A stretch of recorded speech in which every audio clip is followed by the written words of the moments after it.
Hello, everyone. Once again, this is Dare to Speak, and I'm going to share with you a personal story and also something that's very interesting and profound, and also very helpful for those of you who could probably probably relate. So,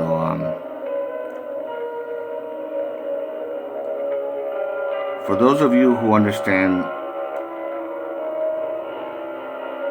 about fear of the paranormal, not the natural stuff that people usually fear, but the paranormal fear. When they see a ghost, or when they experience something that's supernatural, whether it's a so-called demonic presence or evil, whatever, or whether it's, in this case, sleep paralysis, or the feeling that something's at the edge of your bed watching you.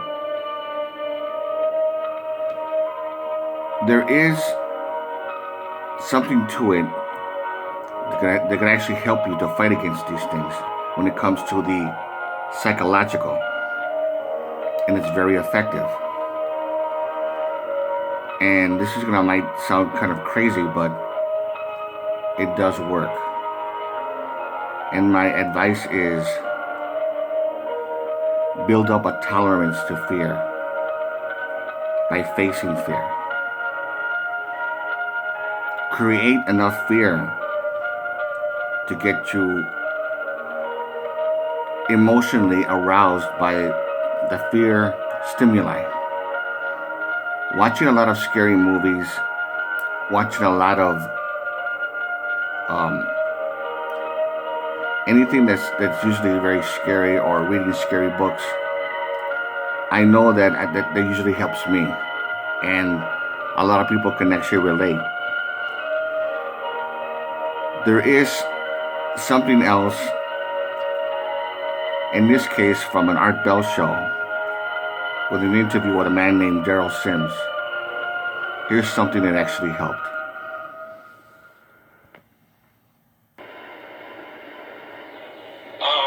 Daryl, if these creatures have the ability to tamper with our minds in this manner, what defense do we have? Well, when I was about 4 years old in the first event, I learned a lot. As a child, I don't know if it was rebellious or what, but when the being was standing next to my bed, I had this propensity to wake up at the wrong time.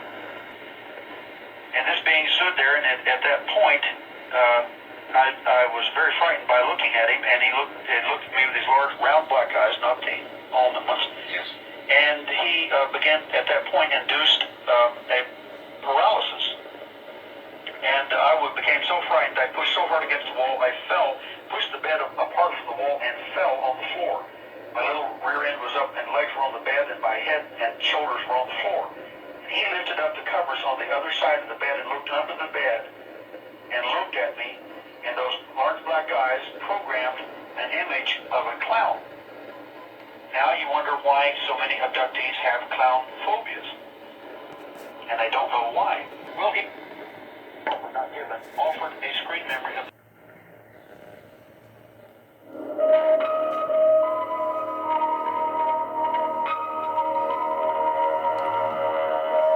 That is one example that I wanted to make clear. You can use resistance, and what really helps to build up some kind of defense is to get used to scary things, to get used to it as much as possible.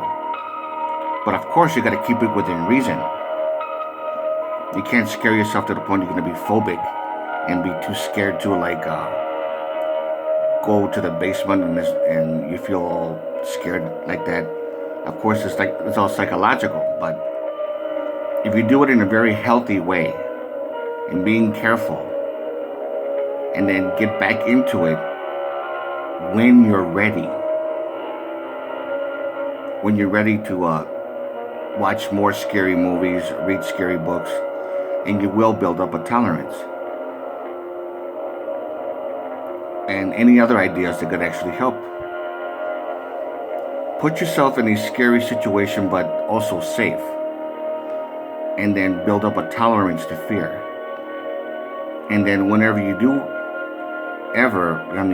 goodness forbid, hope nothing happens to you, but if something scary having to do with the paranormal or supernatural, a ghost or alien or whatever the case may be,